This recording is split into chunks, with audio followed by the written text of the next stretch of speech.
So Cassidy, we're here discussing our joint comments in response to the EPA's reconsideration of the 2009 Endangerment Finding and Greenhouse Gas Vehicle Standards, which we're referring to basically as the proposed rule, right? Can you just help our listeners understand what the 2009 Endangerment Finding is? Yeah, so the 2009 Endangerment Finding is an Obama-era EPA finding that greenhouse gases are bad for human health. And it was because of this finding that then we're able to regulate greenhouse gases. So that's where the vehicle emissions parts comes in. In 2009, the EPA had received and looked at quite a bit of scientific studies to find that cars contribute to greenhouse gases. There's 6 specific chemicals that they talk about specifically. I can't remember all of them off my head, but it's the ones you can think of, like carbon dioxide, chlorofluorocarbons, CFCs, methane, etc. Those. And so it's because of this finding that then EPA can pass other regulations. And when you say EPA is passing other regulations, is this under the Clean Air Act? Yes, this is under the Clean Air Act. So the Clean Air Act, without getting too much into the weeds, is from the 1970s, and it directed the EPA to find what chemicals were bad or what emissions are bad. And then from there, they can then regulate. So obviously this initial finding is what then made it possible under the Clean Air Act to regulate the greenhouse gas emissions. So is it fair to say that because of the endangerment finding over the past couple of decades, right, the EPA has been able to regulate the amount of carbon dioxide, methane, other greenhouse gases in the environment to protect air quality and mitigate against climate change? Yes, and a big factor of that too is also the human health part of it. So obviously, I wasn't alive then, but when smog was a really bad issue, people would look out. There was a lot more asthma, just general issues in people's lungs, breathing generally. And so it's through this that now we have cleaner air, how some people might see stats where air quality is actually going up, but it's because of findings like the 2009 endangerment finding that this is possible. I should note that I get personally offended when people point out they're younger than me. So there's no need to let us know that you weren't alive when smog existed. Yeah, I'm sorry. I hear of it and I see it sometimes online, but you know. So a big part of these comments has to do with sort of economic certainty and market players, both in the electric vehicle space and the clean energy space. Can you tell us a little bit about that? Yeah, so an issue with this endangerment finding, rescinding it, is then standards for cars will change. So because of that, previously there was changes to then have more stringent greenhouse gas standards. Car manufacturers had to change their manufacturing process, but now going back is going to change the way manufacturers currently do things. And so an issue with this is that the market wants a stable regulatory regime. And when we have one that constantly goes back and forth like this one, the market is going to be hurt because of that. It's going to take time for everyone to adjust, especially the manufacturers. And then also we've had a lot of investment domestically in our country for EV to try to reduce emissions. And to not have this anymore, we lose out on foreign markets. Foreign markets, think about like France, China, other places with stronger standards for their cars. If we reduce our standards here, cars are then built to not have the higher emission standards. People in other countries then can't purchase our cars under their regulatory regime. And so yes, obviously we want to have a strong market here, but just based on the market as is this day and age, it's all an international market. So by cutting it off here, we're losing money, and especially to large competitors of ours in the EV space like China. But it's not just the EV space that would be impacted here, right? It would be domestic battery, other energy storage. Would you care to talk about that at all? Yes, but I might need your help just a little bit on explaining some of it. So obviously batteries are very important right now. E-space, but batteries just in general, renewable energy, etc. If we stop investments in batteries because of this, we're then losing out and again falling behind with our other global competitors. Do you have anything else to add to that? You might know more than me. Basically, repealing the endangerment finding would incentivize traditional fossil fuel polluters Yes. like coal plants, obviously oil and other petroleum-based products, to stop considering the externalities of their behavior. Yes. Right? So these old, quite frankly, obsolete energy sources, we saw just this week that the administration is going to bail out effectively failing coal plants to the tune of $600 million. And they are no longer going to have to consider the environmental impact of their emissions. And as long as we have sort of that dual feedback loop of government subsidies and no regulation of bad environmental behavior, you're going to disincentivize new investments in cleaner technologies, such as battery storage, solar and wind and the like, at the same time where the EU, China, and literally the entire rest of the world is moving forward with future energy sources. We're chasing solutions from the past. Yes. And revoking the endangerment finding would be a quite literal step backwards in time. Yes, exactly. And something that you definitely helped with a bit in the comment letter was bringing up how individuals will be impacted as well from this. And there's a chance that energy costs for the individual will also go up. Would you mind talking a bit about that? Yeah. I mean, it's tell me more. It's a complex issue, but I mean, at the end of the day, it's a fairly simple explanation, right? Right now, it is cheaper to build clean energy sources than it would be to build new fossil fuel energy sources, right? So any action that disincentivizes the construction of new, cleaner energy in favor of older, dirtier, more expensive fossil fuels, right, is going to lead to increased costs on households and small businesses, particularly because as our energy demand is going up with the AI data center infrastructure boom, we are not building clean energy sources fast enough to keep up with them. So we'll have to continue to operate older, more expensive, polluting fossil fuel sources that the government is literally propping up with subsidies, or build new dirty plants which do not have to factor in the external costs of their pollution. So not only is this bad for the environment, not only is this bad for the climate, not only is this bad for human health, it's bad for the pocketbooks of consumers and small businesses. Yeah, exactly. And I feel like that's something that isn't really brought up often about this. People don't realize it's going to impact the individual, not just the car manufacturers in this. And of course, increased costs, no one actually wants increased costs. So not only through rescinding this rule, you'd have to pay more, you're also going to have other issues with your health potentially. It'll cost more to see a doctor, certain specialists, with all of these greenhouse gases then coming back. Well, not that they ever went away, but with increases in the future, there's going to be more expenses health-wise as well, and not just when it comes to your utility bills, unfortunately. So acknowledging that you and I are not scientists and we have no scientific backgrounds, and giving props to your fellow students and co-authors on this piece who actually do have scientific backgrounds, right? We can say that the EPA has mischaracterized the state of science by cherry-picking certain data in support of their proposed rule, but are you able to expand on that a little bit? Yeah, without getting too much into the weeds, because as you said, of course, I'm not a scientist. I'm a law student, not even a lawyer yet.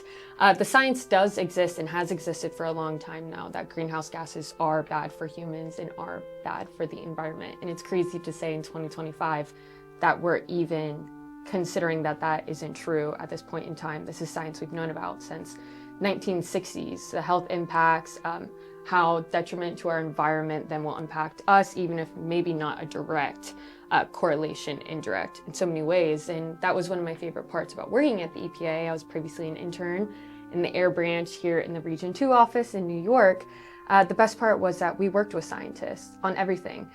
Even motions, documents, internal documents, or as lawyers, of course, writing things out, but the scientists were the ones going in, making sure that the information was correct, and that it was explained. Granted, I was there prior to the current administration, so things were a bit different then. But one of the sciencey things I definitely want to talk about is that it is technologically feasible for us to regulate greenhouse gases. And that was part of the current EPA's argument, was that, okay, we're going to rescind this rule because we can't regulate greenhouse gases. And that just is not true. EPA recently proposed another rule, one that you sent to me, that they're considering getting rid of mandatory reporting from companies of greenhouse gases. So of course, if you don't have mandatory reporting, it's hard to regulate greenhouse gases. So it'd be the combination of the two. Then it might be, I wouldn't say it wouldn't be feasible, it would just be more difficult to have accurate regulations on that. Not sure if you're planning on doing a comment letter for that.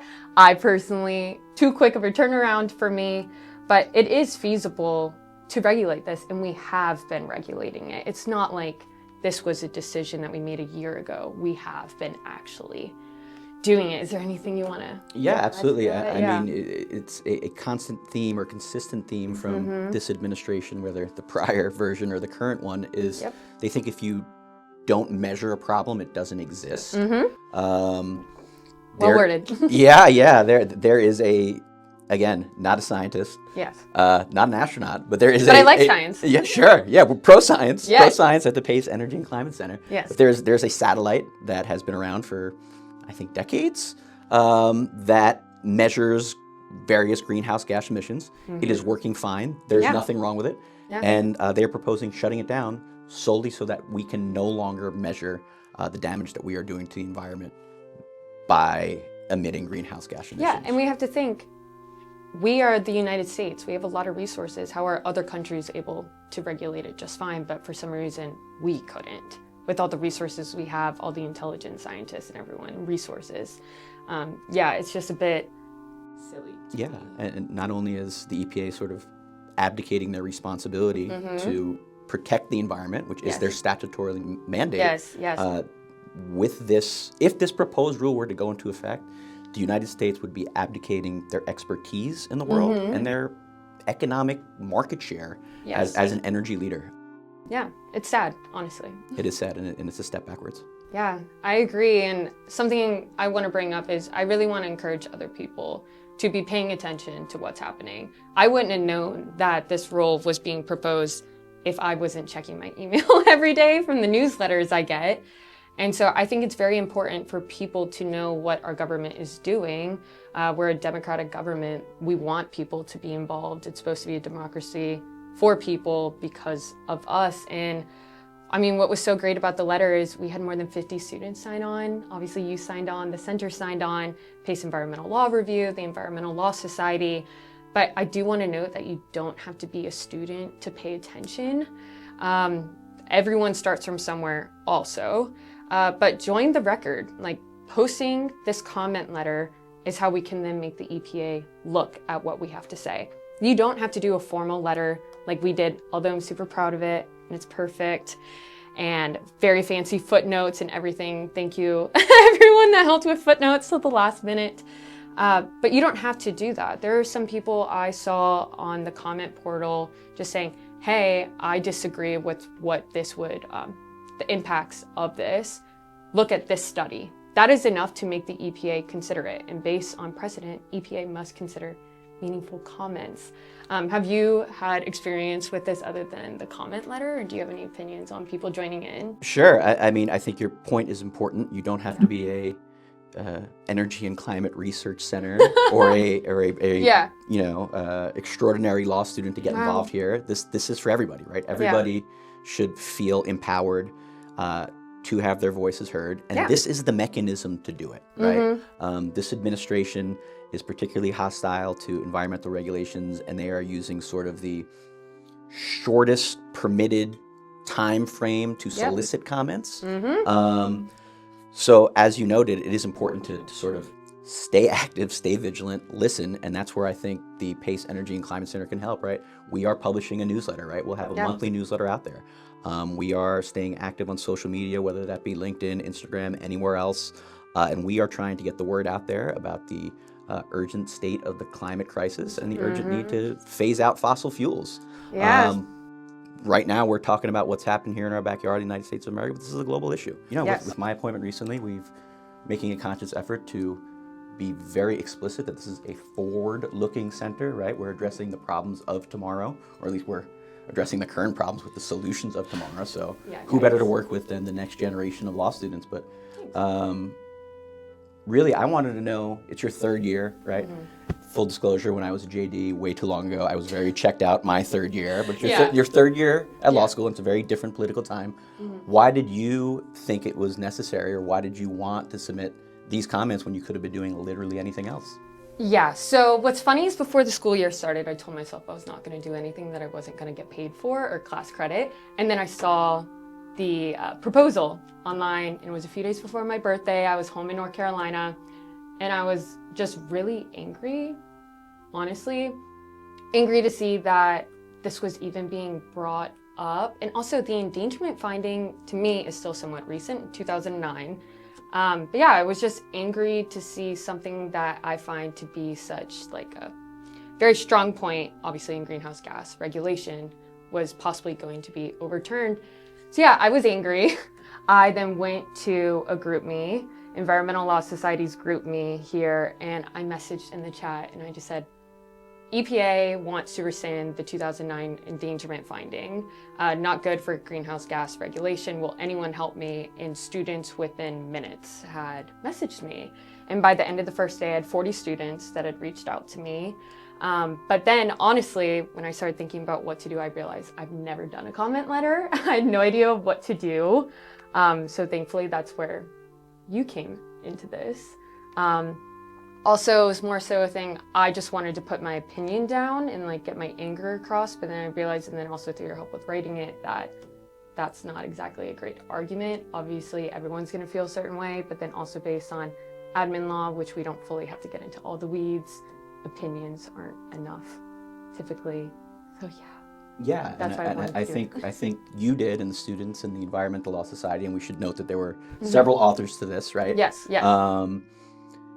I think we did a pretty good job of channeling I think our mutual anger, right? Yeah. Because anger isn't always bad, but Yeah. it's unproductive if you don't do anything with that anger. But I think we did a pretty good job of channeling our anger into real legal arguments and policy discussions that can be used by activists and other policymakers to advance this issue, right?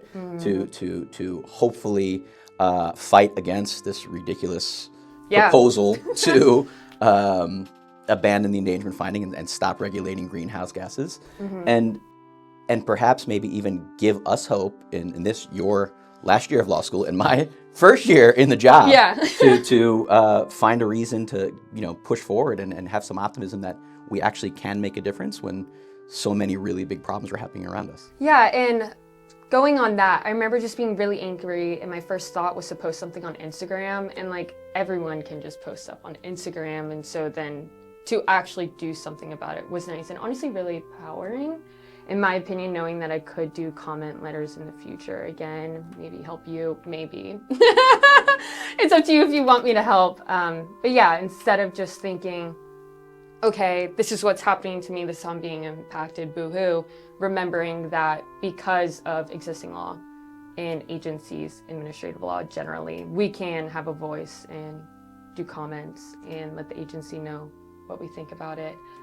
So yeah, I'm glad that we did this together. It was definitely challenging, and as news came up, as you were sharing news articles with me while we were in the process of drafting the comment letter, thank you for doing that, because sometimes I just don't want to look at the news, as I was seeing other proposals coming up online. Thank you for keeping me up to date and keeping me grounded. Your help was well, thank you for keeping me inspired and making me happy to get up in the morning to work with such an amazing group of students like you guys who are really focused on what you want to fight about, what you care about, and making this world hopefully a better place tomorrow than it is today. Wow. Yeah. Thank you. That's very deep, Professor. So I would just encourage people to, stay connected with the PACE Energy and Climate Center and see what other opportunities there are to be involved, because although this is the first one of the school year, it won't be the last. It was a lot of work, but it was really great to be able to do that. And I think that's encouraging in a way, especially since you guys will have it just out there. So it'll be easier for people to see it in a monthly newsletter instead of going through multiple articles every day. Like, unfortunately, I do during class. Sorry to my other professors. But it's nice to keep up to date, and it's actually easier than it might seem. I was shocked when I went to submit the comment. I was overthinking it. I reloaded the page maybe 5 times. So I was like, wait, it's actually this easy to post a comment? Granted, you have to find the website, find the right docket, but not super difficult to do. But again, I just want to thank you for all of your help. I feel like I'm a better writer now because of it, but also the letter just has such a better sounding in actual law now with the other points you brought up. So yeah, thank you to the center. Come bang on our door, come email me. Let's start good trouble, pick some good fights, and let's make a real difference. On that note. Thanks all for checking out this episode of React by PECC. For more information and to access a copy of the comments to the proposed rule, the link is in the description, and of course it'll be posted on PECC's website and our various social media channels. Until next time, this has been React by PECC. Thank you.